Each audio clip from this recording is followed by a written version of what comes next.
Salam sejahtera dan salam perpaduan kepada seluruh rakyat Malaysia. Berita panas dan seterusnya dipetik daripada Malaysia Kini bertajuk Mahkamah Sepanyol hukum penimbang tara kes Sulu penjara 6 bulan. Berita penuh, penimbang tara yang telah membuat keputusan terhadap Malaysia dalam kes waris Kesultanan Sulu didapati bersalah menghina mahkamah menurut Menteri Undang-Undang Azlina Othman Said. Dia menambah bahawa Mahkamah Sepanyol telah menjatuhkan hukuman penjara 6 bulan kepada Gonzalo Stempa serta larangan selama setahun daripada bertugas sebagai penimbang tara. Usaha kerajaan Madani ini dalam menangani dan menghentikan penipuan Sulu tidak sia-sia.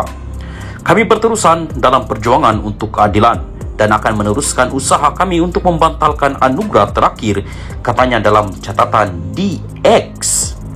Malaysia sebelum ini mendesak Mahkamah Madrid menghukum Stempa kerana menghina mahkamah dan berulang kali mengingkari perintah mahkamah yang membatalkan pelantikannya sebagai penimbang tara dalam kes pertikaian Sulu.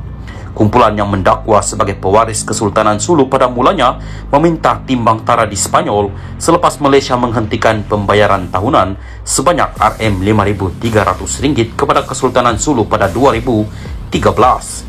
Ini berlaku selepas pencerobohan Lah Datu pada tahun yang sama. Malaysia tidak menyertai proses timbang tara di Sepanyol atas alasan ia menyalahi undang-undang. Stempa telah dilantik oleh Mahkamah Sepanyol untuk bertindak sebagai penimbang tara dalam kes itu pada 2019, tetapi ini kemudiannya dibatalkan pada 2019.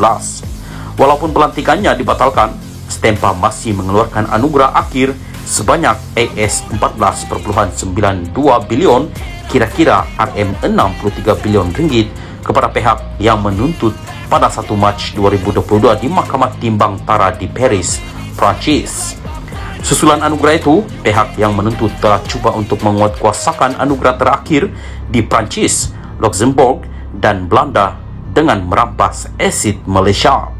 Malaysia seterusnya menimbulkan cabaran undang-undang yang berjaya menyaksikan Mahkamah Perancis dan Belanda menolak permohonan pihak yang menuntut untuk menguatkuasakan anugerah berkenaan di negara masing-masing. Sekian berita, salam Malaysia Madani. Salam sejahtera dan salam perpaduan kepada seluruh rakyat Malaysia. Berita panas hari ini dipetik daripada Sinar Harian bertajuk Najib disyaki terima AS 681 juta untuk beli undi PRU 13.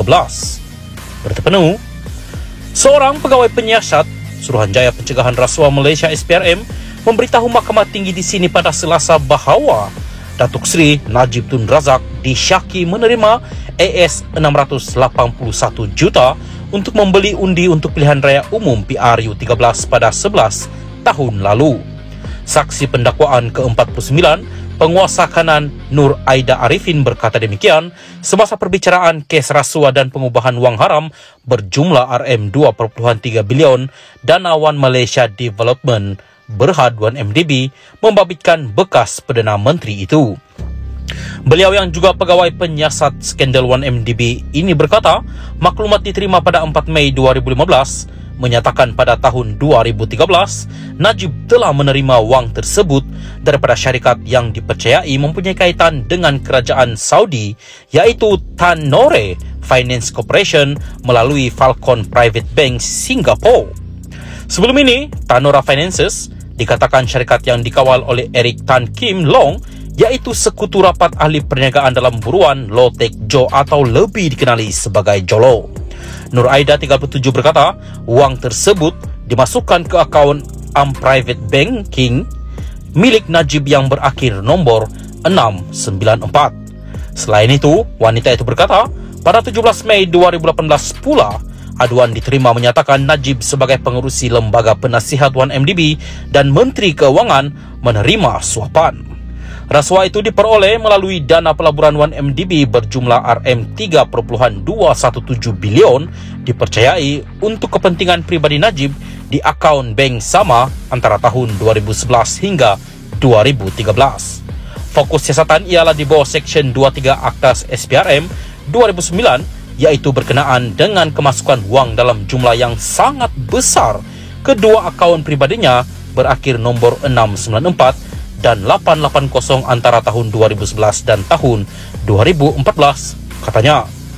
Beliau berkata, Najib dikatakan telah menggunakan kedudukannya bagi mendapatkan suapan yang mana ketika itu bertindak sebagai Perdana Menteri, Menteri Keuangan dan juga pengurusi lembaga penasihat 1MDB.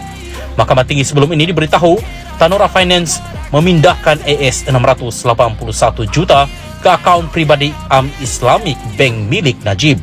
Dana itu sebahagian daripada penerbitan Bond 1MDB keseluruhannya berjumlah AS 3 bilion yang sepatutnya dilaburkan bagi usaha sama 1MDB dengan Akbar Investment PJS yang dikenali sebagai Abu Dhabi Malaysia Investment Company ADMIC. Menurut penganalisis pasukan petugas khas 1MDB Adam Arif Muhammad Roslan, pada hari sama Tanora Finance menerima AS 640 juta iaitu pada 21 Mac 2013, ia mengarahkan Falcon Bank memindahkan AS 681 juta ke nombor akaun bawah nama Private Banking MR di Islamic Bank secepat mungkin.